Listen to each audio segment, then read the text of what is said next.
혹시 이런 경험 있으십니까? 가스불을 켜놓고 깜빡 잊고 뒤늦게 발견한 적. 약을 먹었는지 안 먹었는지 기억이 나지 않아 다시 먹을까 말까 망설였던 적. 방금 들은 이야기가 머릿속에서 사라져 당황했던 순간. 그때 마음속에 이런 생각이 스치지 않으셨나요? 혹시 치매는 아니겠지? 기억력이 조금 떨어졌다고 해서 모두 치매는 아닙니다. 그리고 더 중요한 사실 하나. 치매라고 생각했는데 사실은 치료하면 회복되는 다른 질환인 경우도 매우 많습니다. 이 차이를 모르면 불필요하게 두려움에 빠지고 알고 있으면 제때 병원을 찾아 충분히 좋아질 수 있습니다. 지금부터 치매와 혼동하기 쉬운 질환들, 그리고 반드시 병원에 가야 하는 정확한 시점까지 차근차근 말씀드리겠습니다. 끝까지 들으셔야 합니다. 왜냐하면 마지막 부분에 제가 반드시 기억하셔야 할 병원 방문 기준을 정리해 드릴 것이기 때문입니다.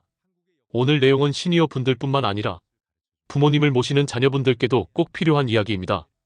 먼저 가장 많이 혼동되는 질환부터 시작하겠습니다. 레벨 1. 우울증입니다. 많은 분들이 우울증을 그저 기분 문제라고 생각합니다. 하지만 노년기 우울증은 기억력을 심각하게 떨어뜨릴 수 있습니다.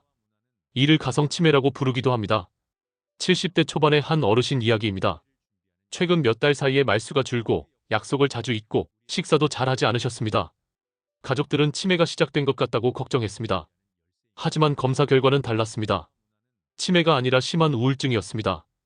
우울증이 오면 뇌의 집중력과 판단력이 급격히 떨어집니다. 그래서 질문을 받아도 바로 답하지 못하고 방금 들은 이야기도 머릿속에 저장되지 않습니다. 이럴 때 특징이 하나 있습니다. 본인이 스스로 나 요즘 이상해. 머리가 멍해. 이렇게 자각을 한다는 점입니다. 초기 치매는 오히려 본인이 모르는 경우가 많습니다. 하지만 우울증은 스스로 괴로워합니다. 병원 방문 시점은 언제일까요? 2달 이상 우울감이 지속되거나 식욕과 수면이 동시에 무너지고 기억력 저하가 함께 나타난다면 반드시 정신건강의학과 또는 신경과 진료를 받아야 합니다.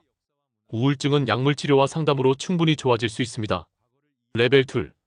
수면장애입니다. 밤에 깊게 잠을 못 잔다면 뇌는 낮 동안 제대로 작동하지 못합니다. 수면이 부족하면 집중력 저하, 판단력 저하, 기억력 저하가 동시에 나타납니다. 특히 새벽에 여러 번 깨는 분들, 콧골이가 심한 분들, 낮에 자꾸 졸리는 분들, 이 경우 수면무호흡증 가능성이 있습니다. 수면무호흡증은 밤에 산소 공급이 떨어지면서 뇌세포에 미세한 손상을 반복적으로 줍니다. 그 결과 기억력이 떨어지고 아침에 머리가 무겁고 성격이 예민해집니다. 병원 방문 기준은 명확합니다. 옆 사람이 숨을 멈춘다고 말해주거나 아침 두통이 반복되거나 낮 졸림이 심하다면 수면 클리닉 검사를 받아야 합니다. 레벨 3. 갑상선 질환입니다. 갑상선 호르몬이 부족하면 무기력, 기억력 저하, 우울감이 동시에 나타납니다. 특히 추위를 많이 타고 체중이 늘고 피부가 건조해졌다면 단순 노화가 아닐 수 있습니다. 혈액 검사 하나로 확인 가능합니다. 노년기 기억력 저하의 상당수가 이처럼 치료 가능한 원인에서 비롯됩니다. 레벨 4. 비타민 결핍입니다. 특히 비타민 부족은 치매와 거의 비슷한 증상을 만듭니다. 손발 저림, 보행 불안정, 기억력 저하가 동시에 나타날 수 있습니다. 육류 섭취가 적거나 위절제 수술을 받으신 분들은 정기적인 혈액 검사가 필요합니다. 레벨 5. 뇌혈관 질환입니다.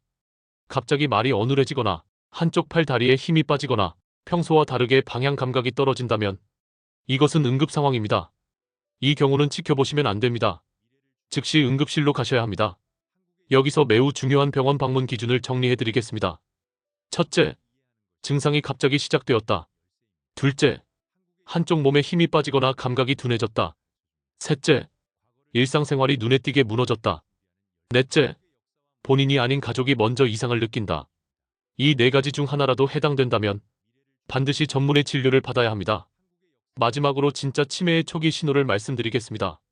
같은 질문을 반복하고 최근 일을 기억하지 못하며 익숙한 장소에서 길을 잃는 경우, 이 증상이 6개월 이상 점점 진행된다면 정밀 검사가 필요합니다. 하지만 기억하십시오. 모든 기억력 저하가 치매는 아닙니다.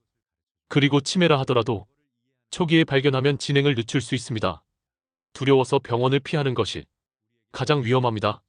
오늘 제가 드린 말씀 중 딱 한 가지만 기억하셔도 좋습니다. 갑자기 시작된 변화는 반드시 검사한다. 그리고 서서히 진행되더라도 6개월 이상 지속되면 진료를 받는다. 이 기준만 알고 계셔도 절반은 준비가 되어 있는 것입니다. 시니어 여러분, 기억력은 나이가 들면 당연히 조금 떨어집니다. 그 자체가 병은 아닙니다. 하지만 변화의 속도와 방향이 중요합니다. 혹시 최근 변화가 느껴지신다면 혼자 고민하지 마십시오. 검사는 빠를수록 좋습니다. 오늘 내용이 도움이 되셨다면 구독과 좋아요 잊지 마시고 주변 분들께도 꼭 알려주시기 바랍니다.